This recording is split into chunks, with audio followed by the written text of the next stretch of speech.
Assalamualaikum warahmatullahi wabarakatuh. Selamat datang kawan-kawan semuanya di channel Riam Biru. Terima kasih banyak untuk kawan-kawan semua yang sudah berkenan hadir di channel ini. Dan kali ini ada satu cerita datang dari Mas Ruslani di Bekasi. Mas Ruslani menceritakan tentang satu pengalaman horor yang pernah dialaminya. Kemungkinan kejadiannya itu sekitar tahun 2009. Jadi di saat itu Mas Ruslani juga belum menikah, masih bantu-bantu bisnis orang tuanya, yaitu pengepul rongsok. Nah, Mas Ruslani itu namanya juga pengepul rongsok. Tentu rumah dan sekitarnya itu jauh dari kata yang namanya bersih. Semuanya itu berserakan dan rongsok-rongsok ini cenderung rongsok logam ya. Ada plastik juga tapi tidak terlalu banyak. Kebanyakan itu logam. Nah, si Mas Ruslani pas awal-awal ikut membantu bapaknya, memang nggak terlalu banyak. Jadi rongsok itu masih skala-skala sedikit lah, tapi kurang lebih sekitar 3 tahun berjalan lamanya, dia pun si usahanya tersebut makin naik. Nah, dari situ yang namanya orang naruh rongsok gitu ya, ngejual rongsoknya ke Mas Ruslani tadi itu kan makin bertambah. Wis pokoknya yang besi-besi kayak itu sini tak tampungin gitu. Nah, pada suatu hari ada sesuatu, tapi biasanya kalau yang nampung-nampung kayak gitu ada yang Mas Ruslani yang ngehandle, ada pula kadang bapaknya yang ngurusin gitu ya. Nah, pada suatu hari itu mulai pernah terjadi ada sesuatu yang aneh. Dia kalau malam itu kan memang ada di sekitaran rongsok-rongsok gudang tersebut yang ada di sebelah rumahnya Mas Ruslani. Sampai ke depan-depan sana itu banyak karungan-karungan rongsok ya. Nah, ini di gudang tersebut itu disediakan kursi, ada satu pasang, sama tengahnya itu meja itu dari ban bekas, karet ban bekas. Biasa dipakai duduk-duduk lah di sana, termasuk untuk malam hari. Capek bekerja, kadang duduk di situ sambil pikiran melayang kemana-mana, itu bikin tenang sampai akhirnya nanti tiba ngantuk. Nah, waktu itu sekitar jam 10 malam, Mas Ruslani belum tidur biasanya jam segitu. Ini duduk di sana sambil nikmati teh manis gitu. Sendirian duduk di situ sambil ngerokok. Lampu pun udah di setelnya tuh remang-remang, nggak terlalu terang. Duduk sendirian di sana, mikirin ya, nggak jauh-jauh dari rongsok kayak gini. Nanti besok itu ke siapa aja ya, kesini nanti ya, pokoknya urusannya sama bisnis itu tadi. Nah, lagi berpikir kayak gitu, tiba-tiba Mas Ruslani itu mendengar dari luar gudangnya, ini ada sesuatu yang bergerak di sana. Di samping-samping itu ada beberapa tumpukan seng. Nah, di sana itu kayak ada orang yang injek seng, bergerak gitu kan, kenceng. Siapa gitu kan? Woi, siapa woi? Digituin sama si Mas Ruslani kan. Siapa di situ? Gak ada jawaban apapun, cuma diem aja. Ya udah, mungkin sesuatu, tapi kalau kucing ya nggak mungkin nginjek seng sampai sekeras itu gitu ya. Atau binatang lain apa yang kecil gitu, kecuali macan. Kalau macan bisa. Ini kok bunyinya kenceng ya. Tapi sudah biarin lah, paling orang lewat gitu kan. Udah didiemin sama Mas Ruslani dan kurang lebih sekitar 5 menit kemudian, suara itu kembali terdengar kayak suara orang jalan dan kayak orang yang lagi ngorek-ngorek ini. Ngorek-ngorek rongsokan yang kecil-kecil gitu ya. Suara ya kaleng, seng itu yang tipis-tipis itu naruhnya di luaran gudang sana. Masih tanahnya ini juga, tanahnya si keluarganya Mas Ruslani di situ. Kok ada bunyi kayak gitu? Wah, jangan-jangan gitu kan orang iseng nih. Akhirnya Mas Ruslani pun coba ngintip. Itu kan gudangnya tersebut nggak full, jadi setengah, nanti setengahnya itu ditutup pakai seng-seng juga kayak gitu. Ini ada beberapa sengnya pun seng bekas, ada bekas pakuan kayak itu kan, ada lubang. Dicarilah lubang di situ. Mana ya lubangnya? Ada lubang, cuman buat ngintip. Oh, kayaknya nggak pas. Suaranya itu di situ kayaknya tadi. Dan dia karena merasa nggak puas, Ruslani pun keluar ke sana, keluar gudang, nengokin ke samping ke sebelah. Saat ditengokin, ya nggak ada apa-apa di situ, nggak ada apa-apa. Terus apa ya? Alias lagian kalau misalnya ada yang iseng ya itu juga kecil-kecil pikirnya si Ruslani tadi. Udah biarin aja. Dia pun masuk lagi ke gudang tersebut sampai kurang lebih sekitar ya hampir jam 11 malam. dia pun mulai mengantuk dan akhirnya tidurlah si Mas Ruslani. Malam itu nggak terjadi apa-apa, keesokan paginya juga bekerja dan sebagainya. Cuman hari itu Mas Ruslani mengalami kecelakaan kecil, jadi di bagian tangannya itu kegores sama namanya logam gitu ya, potongan-potongan nggak tertata gitu, maksudnya sembarangan potongannya gitu. Itu kan ada yang lancip, ada yang tajam kayak gitu. Nah, nggak sengaja itu kegores, kena serak. Nah, begitu kena berdarah kan langsung diobatin. Ya, tumben-tumbenan gitu, keluarganya juga ngomong, hati-hati lah Lan, kayak nggak biasanya aja, kamu kan biasanya pakai sarung tangan, kok ini nggak pakai sarung tangan? Iya Pak, tadi pikirku nanggung gitu kan, cuman 2 kali angkat gitu pikirnya dia, dan ternyata memang terjadi seperti itu. Setelah diobatin ya anggap aja selesai gitu ya, dibalut langsung, dan hari itu Mas Ruslani tetap bekerja tapi enggak yang berat-berat gitu. Yang berat-berat itu kan memang ada karyawannya, ada kulinya yang membantu. Nah, malam harinya lagi-lagi begitu Mas Ruslani aktivitas seperti biasa. Keluarga udah pada di dalam rumah semuanya. Ada kakaknya Ruslani itu masih keluar, biasanya dia pulang ya sekitar jam 12 malam lah. Nah, ini si Mas Ruslani duduk lagi-lagi di gudang, mikirin, ngeliatin ini sambil ngebuka perbannya gitu ya, lukanya itu kayak gimana. Oh, lukanya normal, maksudnya takutnya dia itu infeksi atau apa, soalnya itu kan ya barang-barang berkarat kayak gitu. Dibuka, oh normal, nggak ada apa-apa, nggak menghitam, nggak apa, maksudnya lukanya tuh luka biasa pada umumnya gitu. Akhirnya apa? Dia pun masuk ganti perban. Perban yang lama itu dibuang sama dia. Kembali duduk di situ. Nah, kali ini dia kan habis ganti perban. Entah kenapa, tiba-tiba dia nyium sesuatu yang gak enak baunya. Kok baunya amis banget gitu pikirnya Mas Ruslani. Kok tanganku baunya amis? Padahal habis ganti perban. Sebelumnya perban yang lama malah gak bau. Akhirnya dicium-cium begini kan perbannya. Nah, saat dicium-cium, ya bau itu ternyata bukan dari tangannya Ruslani. Melainkan bau itu tuh kayak kebawa udara, kebawa angin, itu masuk ke hidungnya. Oh, berarti bukan ini. Dipastikan sekali lagi, memang bener bukan dari tangannya Ruslani. Ini sih bau khas perban gitu, baunya tuh seperti itu. Terus dari mana ya ini kok bau anyir banget kayak gini, bau amis banget. Mas Ruslani mau masuk, karena memang ada perasaan gak enak di situ. Ah, jangan-jangan gitu ya. Tapi aku nggak pernah mengalami sesuatu yang aneh di tempat ini. Bertahun-tahun aku di sini, dulu waktu aku kecil juga mainnya di sini sebelum jadi gudang rongsok kayak gini. Ya nggak pernah ada apa-apa gitu ya. Masa iya sih, tapi aku kok rada-rada takut gitu ya. Sampai akhirnya lagi-lagi terdengar ada suara orang berjalan di sebelah gudang di sana. Orang itu lagi kayak kemarin pikirnya Ruslani, nginjek seng kayak gitu lagi, ledak gitu. Siapa ya kira-kira ya? Ah, sebelum masuk mau tak tengokin dulu, pastiin. Akhirnya Mas Ruslani pun keluar ke sana. Itu samping gudang kan memang gelap ya, dan suara itu tuh makin ke belakang, makin ke belakang, makin ke belakang, seolah-olah kayak jalan ke arah belakang sana. Ditengokin di situ. Nah, di sana Mas Ruslani itu melihat ada seorang perempuan pakai roknya tuh hitam semuanya, lagi duduk di situ, lagi duduk, lagi meluk kakinya. Itu siapa ya? Malam-malam begini, dan itu terlihat, masih terlihat di matanya Mas Ruslani itu masih cukup jelas itu adalah seorang perempuan karena rambutnya itu juga panjang. Dia itu nunduk begini meluk kakinya. Apa orang gila ya malam-malam begini? Coba didatengin sama si Mas Ruslani ke sana, tapi ndak berani langsung mendekat-dekat banget gitu, enggak ya, berjarak. Dipastikan dan dipanggil sama si Mas Ruslani, Mbak gitu, Mbak siapa, ditanya gitu. Itu diem aja dianya. Terus Mas Ruslani, lah udahlah aku udah mau cari inilah, lagian paling juga orang gila pikirnya si Mas Ruslani. Dia pun balik lagi mau menuju ke gudang sana. Nah, begitu nengok ke belakang lagi, sosok perempuan itu tuh udah nggak ada deh loh. Kok dia nggak ada? Sementara ke belakang itu tuh buntu ya.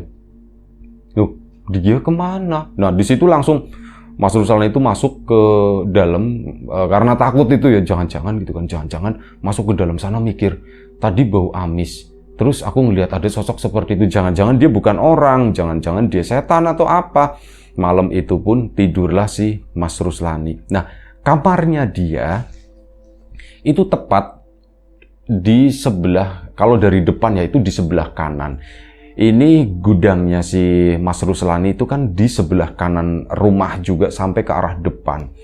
Nah, kalau misal ada sesuatu yang terjadi di gudang tersebut, Mas Ruslani itu bisa srek ngelihat dari jendela ke arah gudang sana. Jadi nyambung, bisa kelihatan semuanya dari situlah. Malam itu mau tidur itu nggak bisa. Gara-gara itu aku kok nyium bau anyir ya. Kok baunya masih terngiang-ngiang, tapi kalau dipikir-pikir itu kayak memori bau gitu doang ya, bukan bau yang sesungguhnya. Aku kok kayak masih nyium bau ini, tapi ya kalau makin dihirup gitu tuh makin hilang, tapi saat nafas normal, bau itu tuh masih muncul. Kok ada seperti ini? Untuk kondisi kayak gini, narator itu pernah mengalami itu saat trauma evakuasi mayat, saat di Aceh gitu ya. Itu ada trauma bau di sana, di mana meskipun kita tidak berada di sesuatu sumber bau tersebut, tapi bau itu tuh masih ngikutin. Dan narator itu ngalamin itu selama beberapa hari, ada 3 atau 4 hari. Bahkan ada truk lewat pun, bau solar gitu, yang kecium bau itu. Gulai gitu, bau khasnya kayak itu, yang kecium pun bau bangkai. Itu pernah ngalamin. Mungkin ini yang dialami oleh Mas Ruslani juga, kondisinya seperti itu. Kayak semacam ada memori bau lah, meskipun bau tersebut sumbernya nggak ada atau nggak berada di dekat situ, tapi hidung itu seolah-olah kayak mencium bau tersebut. Makin dihirup hilang, tapi kalau kita nafas biasa, itu tuh ada gitu. Dan itulah yang dialami Mas Ruslani. Dia pun mikir, kok aneh, ini bau apa gitu kan. Nah, setelah itu dia mendengar ada lagi-lagi seperti orang berjalan, seperti orang beraktivitas. Kali ini tuh dari dalam gudang di sana. Kok kayak ada orang jalan, siapa ya Pak? Kakakku kan belum pulang. Tapi nggak mungkin, dia kan biasanya pulang suara motornya pasti kedengeran dan pasti motornya langsung masuk. Nggak mungkin dia masuk ke gudang, ke sana ngapain juga. Karena penasaran, Mas Ruslani pun ngebuka. Nah, di gudang kali itu karena dia masuk kan lampu udah dimatikan, udah gelap kondisinya. Lampu kamarnya si Mas Ruslani juga gelap. Dibuka begini, ya mata sambil ngawang-ngawang, ada lampu dari arah depan sana. Dan yaitu lumayan cukup memberikan penerangan lah. Masih agak sedikit kelihatan, siluet-siluet di gudang tersebut itu kelihatan. Nah, di sana dia lagi-lagi melihat ada seorang perempuan yang mirip seperti yang dilihat saat di luar tadi. Seorang sepertinya perempuan muda, mungkin kisaran usianya sekitar 20 tahunan lah. Dia itu lagi berdiri kali ini, cuman membelakangi Mas Ruslani, ngadepnya tuh ke arah tembok sisi gudang luar gitu ya, ngadepnya tuh ke arah sana. Jadi membelakangi, posisi dia nggak bisa lihat mukanya, cuman berdiri aja di situ. Itu siapa ya? Pasti setan kali ini tuh, pasti setan. Dan Mas Ruslani, aku berpikir aku pengen bangunin bapak atau siapa gitu. Tapi kalau misal aku bangunin bapak, nanti diomelin kalau misal laporan kayak gitu. Nah, aku dianggapnya penakut atau apa gitu ya. Jadi udahlah, tak biarin aja, tak liatin begitu doang. Sampai akhirnya apa? Si perempuan tadi mulai bergerak ke sana, jalan pelan, nunduk, mukanya nggak kelihatan karena ketutup rambut. Rambutnya agak panjang, kalau jalan nunduk begini kan nutupin gitu, dan muka itu nggak kelihatan. Jalan ke sana kemari, sumpah ini bukan orang deh. Gudang udah dikunci, bagaimana dia bisa masuk? Kayaknya bukan orang, tapi ya kok aneh ya, ngapain dia di situ? Aku tuh baru ngelihat, kata si Mas Ruslani. Sampai akhirnya perempuan tadi itu berdiri di suatu titik di sana, di mana di situ terdapat banyak tumpukan pipa-pipa, rongsok gitu ya, rongsok-rongsok pipa-pipa. Dan di sana Mas Ruslani itu nggak tahu itu tuh apa ya. Perempuan itu lumayan lama berdiri di sana, terus kemudian jongkok. Ada beberapa menit diperhatikan sama Mas Ruslani, dan akhirnya udah biarin aja, ini bukan orang, tutuplah, aku tidur. Bodoh amat gitu, kata si Mas Ruslani. Aku nggak mau ganggu dia, dia juga nggak ganggu aku sebenarnya. Cuman aku memang sialnya itu melihat gitu ya. Akhirnya Mas Ruslani malam itu pun tertidur. Memang agak sedikit susah, hawanya tuh penasaran, pengen nengokin ke sana lagi. Tapi udahlah, aku nggak mau makin dalam, makin dalam. Kalau memang benar itu setan, ya tak biarin aja, udah di gudang gitu. Sampai Mas Ruslani tidur, dan keesokan paginya, dia penasaran lagi kan. Aku pengen cerita sama bapakku, sama keluargaku, tapi ya nanti paling diceng-cengin gitu. Oh, sama gitu aja takut. Alah ngarang, intinya begitu ya. Dan akhirnya apa, Mas Ruslani pun pagi itu bukannya laporan ke keluarga, tapi dia memilih, aku mau keluar. Aku penasaran, si perempuan itu duduk lumayan cukup lama di titik tersebut. Ada apa ya? Apakah ada jimat? Atau apakah ada apa? Mikirnya tuh kayak gitu. Ah, iseng-iseng aku ke sana. Nah, akhirnya pagi-pagi itu ke situ nengok ke arah gudang, karyawan belum pada datang ya. Diperhatikan, tadi di mana ya? Oh, di sini nih, di sini. Nah, di situ ada tumpukan pipa-pipa, dan itu bekas motor. Mungkin kawan-kawan sudah bisa menebak ya. Itu adalah motor yang kecelakaan, bekas kecelakaan, udah parah gitu. Ya nggak lengkap tentu saja, itu rangkanya di sana. Oh, ini rangka motor, dan itu udah dipotong-potong juga gitu. Oh, ini rangka motor. Mas Ruslani jadi mikir, jangan-jangan kalau memang itu setan, jangan-jangan motor ini tuh bekas kecelakaan kali ya gitu. Mikir tuh ke arah sana. Ah, apa iya sih gitu kan? Diperhatikan lagi sama si Mas Ruslani, apa ada bekas darah atau apa ya? Nggak ada gitu. Itu kan pasti udah dipegang-pegang sama orang, dan kalaupun ada darah juga paling juga hilang bekasnya. Itu diperhatikan ya nggak ada apa-apa, tapi udahlah tak biarin. Aku mau nanya sama bapak.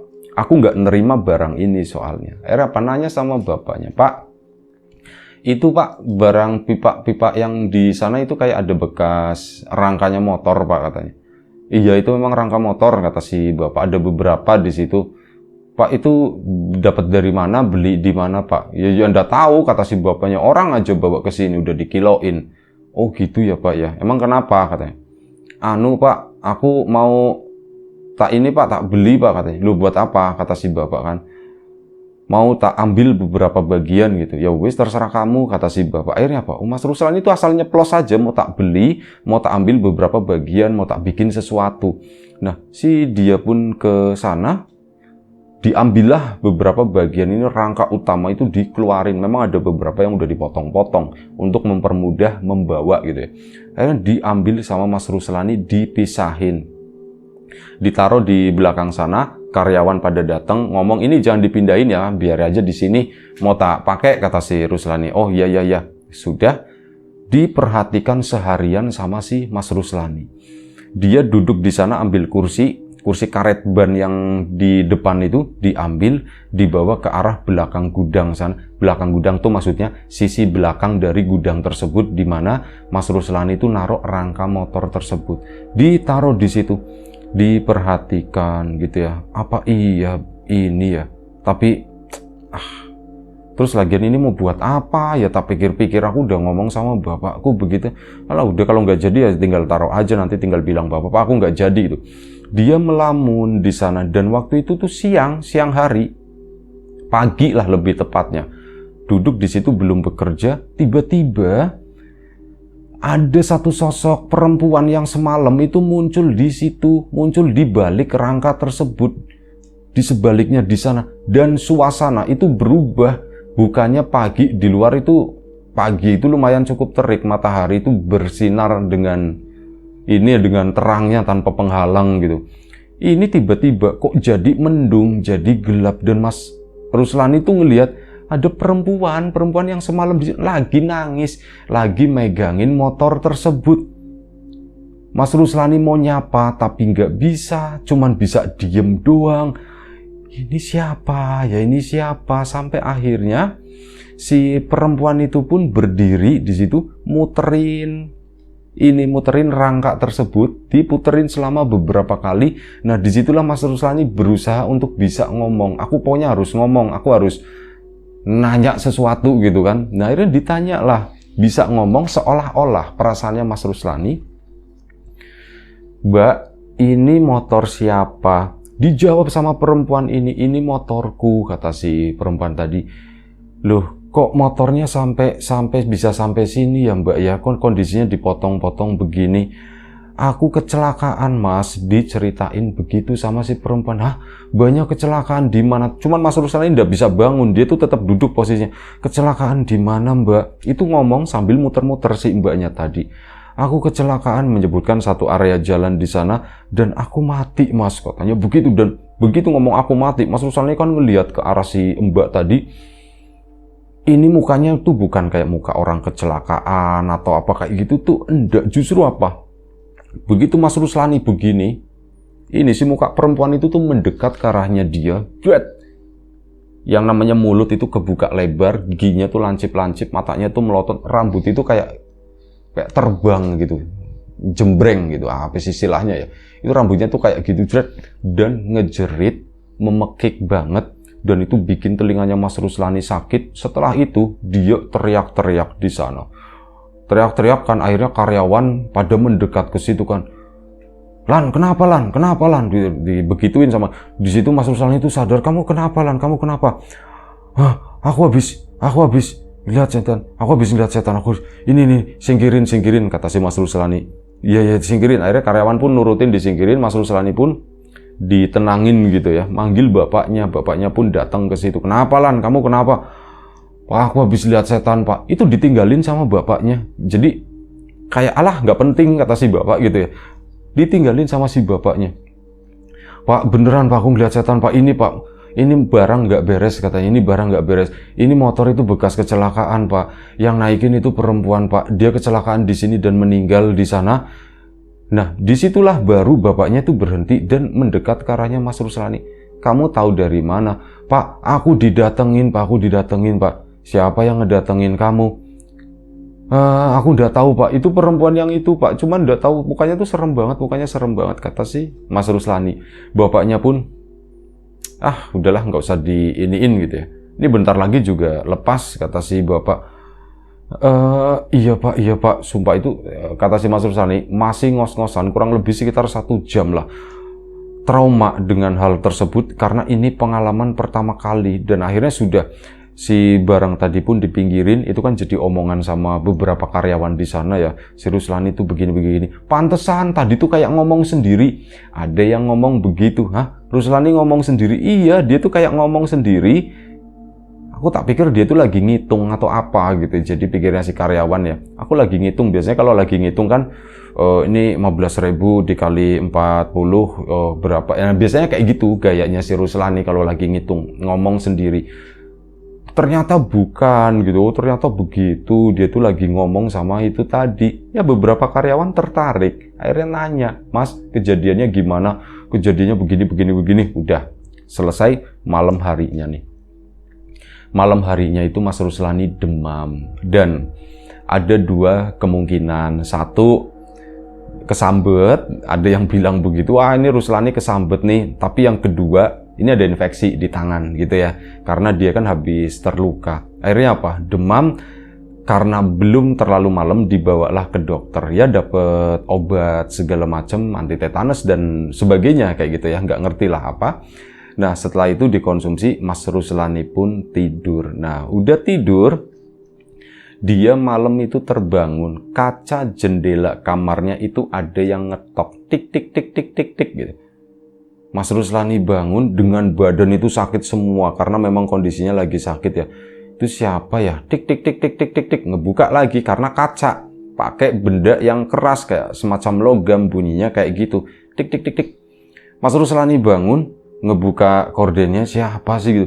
Ternyata di sana itu seorang perempuan yang kemarin.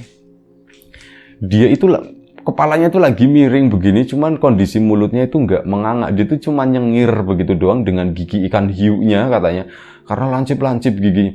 Nah di situ Mas Ruslani kan teriak-teriak lagi, ditutup keluar dari situ, bener-bener teriak-teriak, manggil bapaknya, manggil ibunya, semua orang itu dipanggilin, akhirnya pada keluar, pada kumpul di ruang tengah.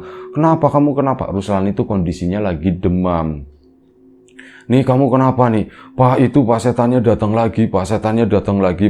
Setan-setan apa? Kata si bapak. Itu pak yang punya motor itu, Yang itu pak serem banget pak, serem kata si itu ya. Serem itu kayak gimana sih Rus? Dijelaskan akhirnya.